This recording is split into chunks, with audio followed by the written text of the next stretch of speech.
dia, graça e paz, meus irmãos, que Deus abençoe a todos e que todos estejam bem. Amém? Hoje daremos continuidade na leitura e exposição do livro de Salmos, no capítulo 117 e no capítulo 118. Amém? No Salmo 117, irmãos, que é muito pequeno em sua letra, é extremamente grande em seu espírito, pois, ultrapassando todos os limites de raça ou nacionalidade, convoca toda a humanidade a louvar o nome do Senhor.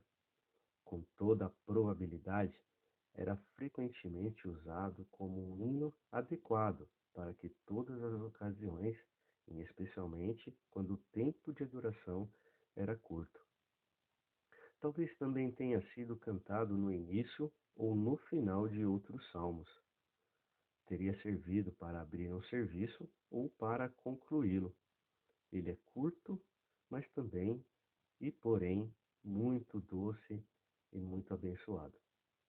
O mesmo Espírito Divino que discorre em Salmos, no capítulo 119, aqui condensa suas declarações em 2 versos curtos, mas ainda assim, a mesma plenitude infinita está presente e também perceptível.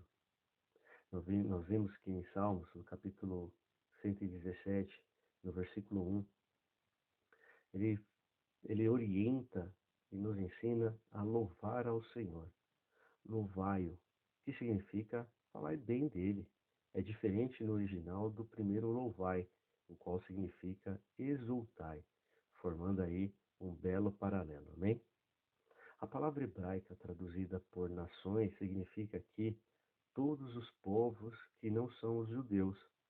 Já a palavra traduzida por povos refere-se a grupos populacionais menores de etnia e linguagem em comum. No versos 2 do capítulo 117, benignidade se refere à fidelidade de Deus às promessas feitas na aliança com o seu povo. O motivo pelo qual as nações devem louvar a Deus é a sua bondade para com Israel e para com todos. Louvai ao Senhor. O aleluia de conclusão é uma exclamação de apropriado triunfo, segundo a misericórdia de Deus. Aprendemos então, irmãos, no capítulo 119, que o salmista compõe um hino curto, mas extremamente profundo. A proposta é que todas as nações louvem ao Senhor. E o motivo para isso é o imenso amor do Senhor para conosco. O amor de Deus por nós é grande, profundo e eterno. Não há como mensurar o quanto este amor é profundo e dedicado. É tão forte que o apóstolo Paulo chega a dizer: aquele que não poupou o seu próprio filho, mas o entregou por todos nós, como não nos dará juntamente com ele, e de graça, todas as coisas. A demonstração do amor de Deus vai além do que podemos sentir ou imaginar. Por isso, nós devemos nos entregar a Ele de maneira completa e viva. Aqui vemos a diversidade e a capacidade do Espírito Santo, pois sua inspiração produz conteúdos importantes e profundos, como o Salmo 119. Mas, ao mesmo tempo, e também com profundidade, compõe o Salmo 117. Como é bom servir ao Senhor, Ele é maravilhoso, Ele é Deus de grandes obras e de obras pequenas, mas que são sempre relevantes. Amém?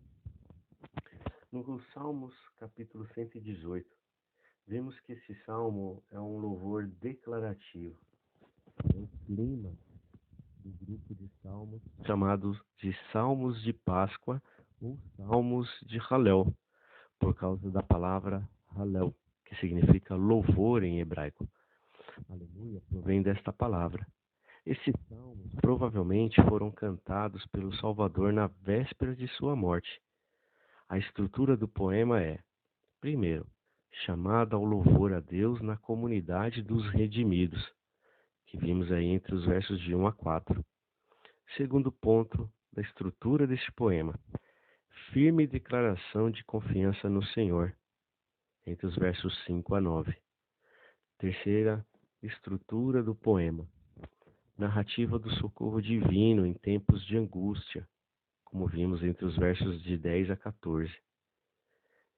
Quarta estrutura deste poema, louvor ao Senhor por parte dos justos. E quinto, a declaração do salmista de que entraria pela porta da cidade para louvar ao Senhor, dos versos 19 a 21. Sexta estrutura deste poema, sexto ponto, é a imagem da pedra angular rejeitada, como vimos entre os versos 22 a 24. Sétimo ponto da estrutura deste poema, hosanas do povo louvando a Deus, entre os versos 25 e 26. Sétimo ponto, determinação do salmista em ofertar continuamente seu louvor a Deus, entre os versos 27 e 28. E, finalizando com o oitavo ponto da estrutura deste poema, é uma nova convocação para louvar a Deus, como vimos no versos 29. Então, vemos aqui, irmãos, que no capítulo 118, do verso de 1 a 2, vimos que a instrução litúrgica, diga agora a Israel, aparece ocasionalmente nos Salmos 124 e 129. Este é um salmo que era recitado em antífonas. O refrão louva a misericórdia de Deus, a sua benignidade é para sempre. Dos versos 3 a 8 do capítulo 118, a ideia de angústia neste salmo é uma imagem de restrição, constrangimento ou falta de espaço, mesmo cercado por circunstâncias impossíveis. O crente pode proclamar o Senhor e pode proclamar que o Senhor está com ele. E se assim é, não temerá o que pode fazer o homem. E aí a gente pode consultar Salmos capítulo 56 e Salmos 94 também como referência. Se nossa confiança está no Senhor, não precisamos temer as represálias de nossos inimigos. Confiar nos príncipes, embora confiar em outras pessoas, possa fazer parte da nossa vida. Nossa confiança essencial deve estar apenas no Senhor, o nosso Deus. Até os governantes mais poderosos são limitados por sua mortalidade, como vimos numa referência em Salmos 146, versos 3. Versos 9 a 11 do capítulo 118, o poeta sente-se sozinho e acredita que o mundo inteiro está contra ele. As palavras, as despedaceis, são empregadas 3 vezes nos versículos 10 a 12.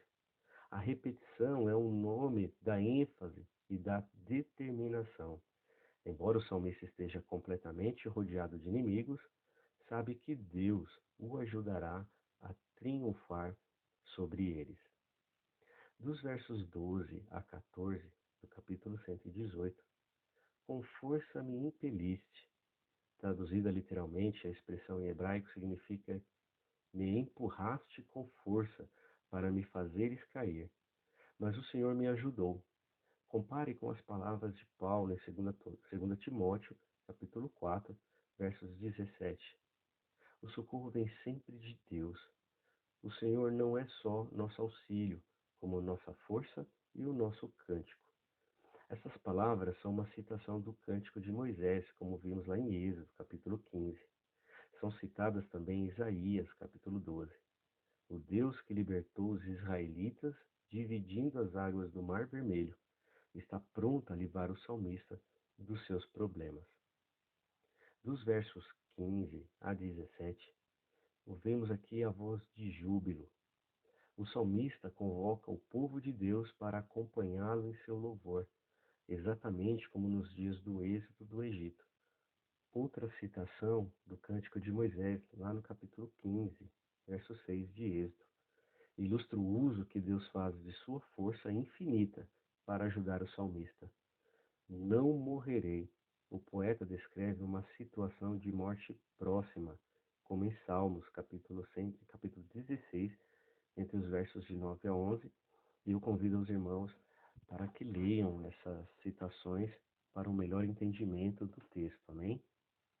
Capítulos 118, dos versos 18 a 21.